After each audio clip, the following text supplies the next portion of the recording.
The man was trapped in a white room. If he pressed the buttons on the wall, a random item would appear, like potted plants and vases. Each button had a different effect. If he kept pressing the button, items would keep appearing endlessly. He wondered what would happen if he kept pressing, but this time, his hand slipped and pressed another button. A small car came out of the wall and hit him in the leg. He wanted to use these items to escape, but none of them seemed to be useful. He felt anxious and hungry. He threw a balloon towards the wall, and it hit a button. The wall spewed out 2 pieces of sushi. It was a welcome surprise, but it's really weird to eat sushi without soy sauce. He tried pressing the button again, and the wall still spewed out sushi. He tried again, but it was still only sushi. Sushi piled high on a plate. The man was too hungry, so he decided to fill his stomach first. When he couldn't eat anymore, he pressed the button again. A bottle of soy sauce was thrown out. He became furious, feeling that the room was against him all the time.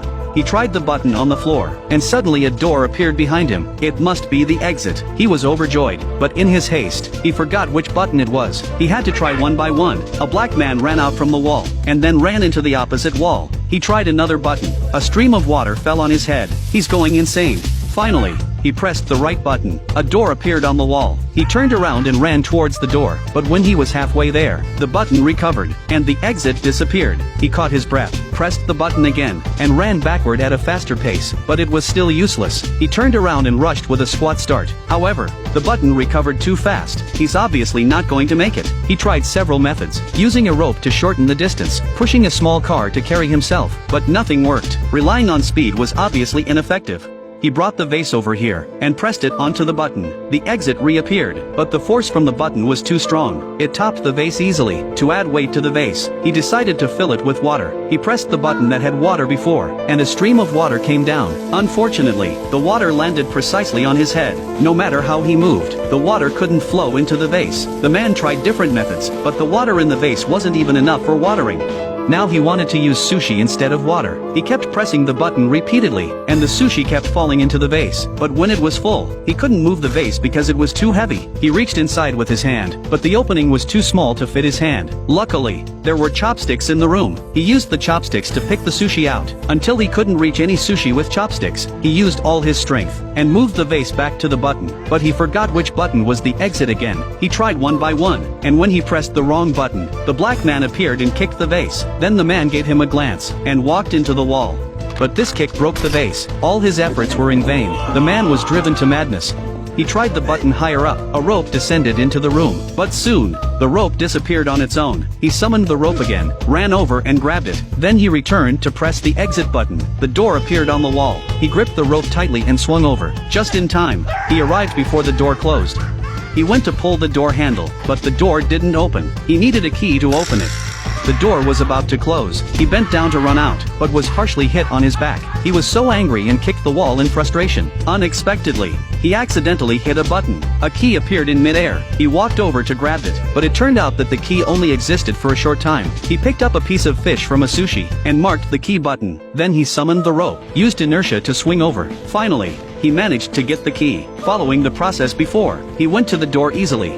He used the key to open the door, but the door still wouldn't open. He looked up. There was a password lock on it. He was running out of time, so he got out of this small space. Now, he had run out of patience. He picked up the plunger and threw it away. It hit a button. The black man walked out from the wall, gave him a glance, and then walked away. At that moment, he suddenly realized that there were 3 numbers on the man's head. It must be the code for the door. He followed the method before, twisted the numbers one by one. After a few tries, sure enough, the password was correct. He finally opened the door. The door was pulled open, but the exit behind him closed. Now he was trapped in this small space. He wanted to pull the door and walk out, but the space was too tight. He couldn't squeeze through. He got stuck behind the door. Now he was done for. Even the white room behind was out of reach. He crouched in the corner and cried. He started to miss the room behind him. Although he didn't have freedom, at least he didn't have to worry about food, and there were toys to kill time too. After reflecting for a moment, the man noticed a gap in the wall. He reached out and pulled it, and it turned out to be a sliding door. he walked out of the room, and outside was a long corridor. The corridor was flat and narrow. He ran desperately forward, and at the end, there was another gray room. The wall still had lots of buttons, and there was a bright light in the middle of the room. Looking up, there was an exit above his head. This time, he stepped on the buttons and climbed up, slowly and gradually. He climbed higher and higher. The exit became closer and closer. The space above was no longer affected by gravity. He floated quickly upwards. During this process, his hair grew long, and pure white feathers enveloped him. Finally, he flew out of the exit, bathing in a white light. That's the end of the film. It's a film that contained hidden metaphors. The pure white room represented a carefree childhood, where everything came easily. The corridor represented youth, firmly setting goals and moving forward. Climbing upwards in a darker room represented reaching middle age, facing the heavy pressures of life and society. Ascending further represented entering old age, remaining calm and composed. As the old saying goes, one at 30 should be established, at 40 not confused, at 50 he knows his destiny. After experiencing various tribulations and tests, life would achieve intellectual freedom.